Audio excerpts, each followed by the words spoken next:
Hey, Coach, having probably seen the game maybe a couple times on tape, what stands out up in Montana and really the key areas that led to the loss on Saturday? That led to the loss? Yeah. There's 3 plays in particular and probably 8 others, so 11 plays probably stand out. There's a kick return for a touchdown, there's a fumble on the 16-yard line, there's a 54-yard touchdown pass, and there's 8 out of 10 on third down conversions in the fourth quarter. I mean, a lot's going to be made of the defense after 2 games. How good they are or how bad they are? Well, I mean, you tell me right now. Where's the defense? Watch 80% of the plays and you tell me. The University of Montana wants to run the ball this year, just so you know that. They could. You know how many yards rushing? You know how many yards they had at halftime? 85. And we put the entire emphasis of the week into the run game. And unfortunately, we didn't take care of third down in the pass game. And they made some plays, and he made some plays with his feet, which I think are good things too. The quarterback was a good player, better than we anticipated. And I know the young man. He's a tremendous player. He's a tremendous athlete. He's a winner. And that's kind of the way he played in the second half. I think defensively, we made huge strides from game 1 to game 2. Now, points, yeah, are we happy about that many points being on the scoreboard? But really, defense gave up 21. They didn't play on the kick return team.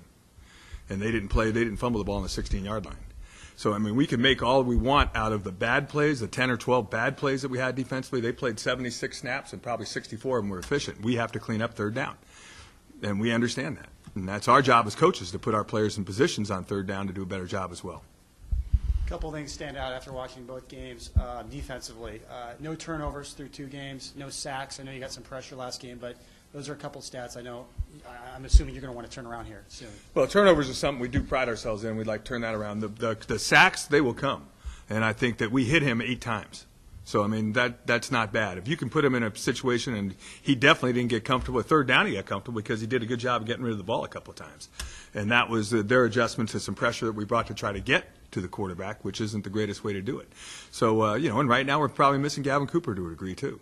And I think, having the ability to rush with 4 guys is a lot easier than trying to rush with 6 or 7, because you become a little bit more vulnerable in the secondary. And if people protect with 7, then all of a sudden you become very vulnerable. So some things are happening that we need to control as coaches. We need to do a better job of putting our guys, like I said, in a position to be successful. And our players need to execute those things better, too. But we did make a big jump. We tackled much better. We were more aggressive. Players scored a lot better if you looked at their grades on it. But the bottom line thing, when we left the room today after our team meeting, we said, and remember this, we lost.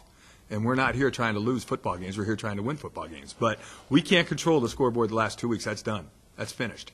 So we're going to move forward, and we're going to try to look at the positives and constructively criticize and correct the negatives and move forward.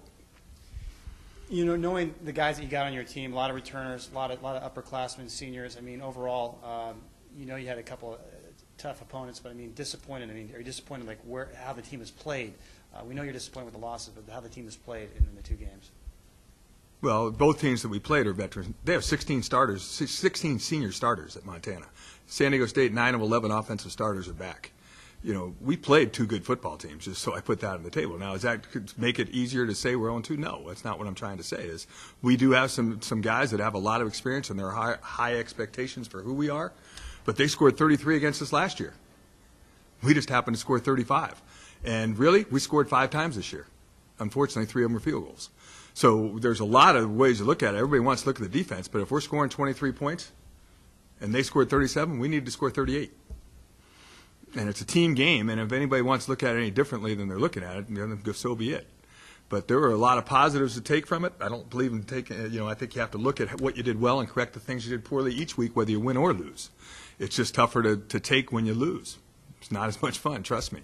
And the players play this game to win, and we coach this game to win, and I know our fans want us to win, so we're excited to get home and win.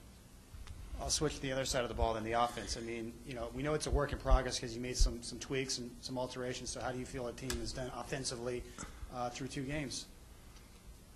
I think we've done some good things. I think we've done some good things. The University of Tennessee had 80 yards and 40 carries. You take the fumble over the quarterback's head away at the end of the game, we had 300 yards rushing.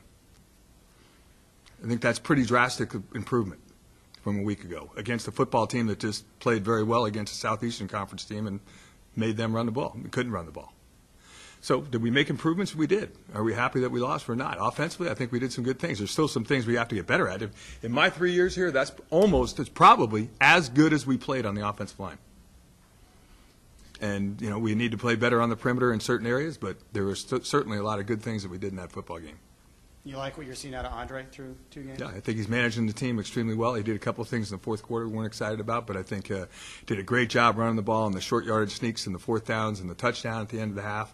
I think he did a good job of scrambling when he thought things were shut down, and he ran for a couple of crucial first downs that kept some drives alive in the first half.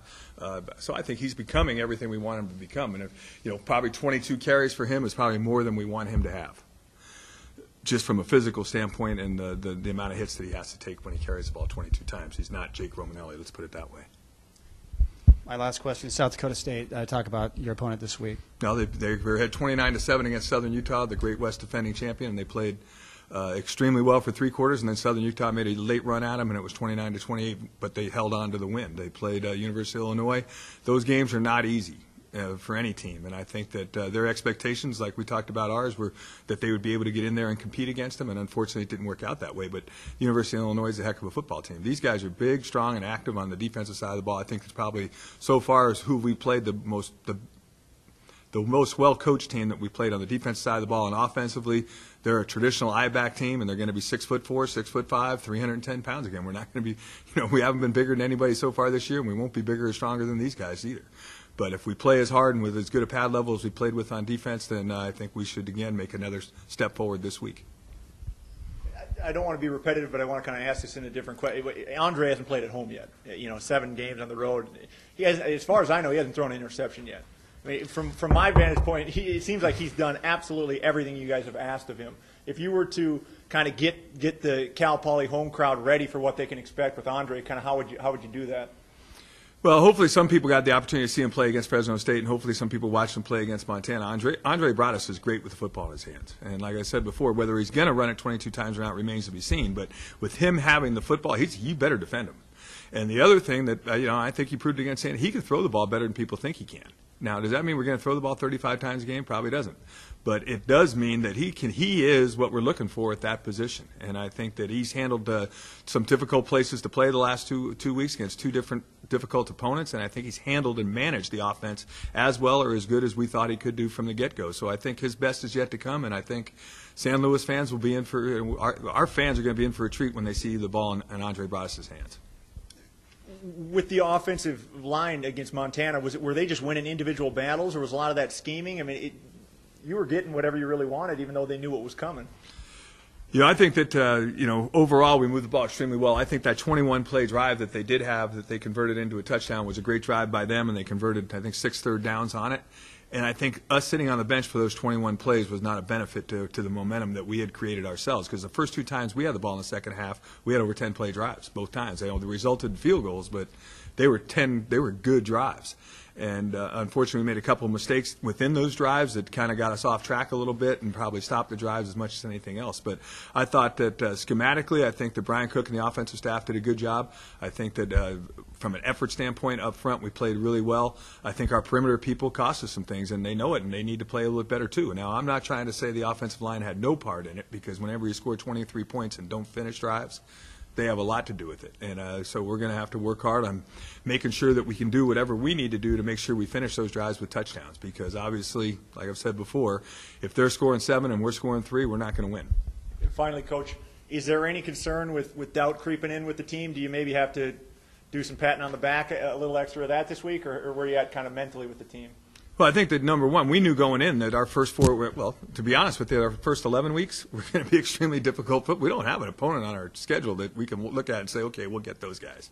It's just not there. So the ability to play well each and every week, play mistake-free, which we have not so far in the first 2 weeks, is extremely important to us. And we have to force the issue. And so we made some statements. On the defensive side of the ball, we got to get off the field on 3rd down. And we're going to really emphasize that this week. Get off the field on 3rd down. Now, to do that, you got to get them to 3rd down, which we've been okay at. So we got to do a better job of getting off the field on 3rd down. Offensively, we're going to emphasize the finish, and that means finishing the blocks on the perimeter as well as finishing with the ball in the end zone. And on our special teams, we can't be giving up points on special teams, and we have for 2 straight weeks, and it's definitely hurt us.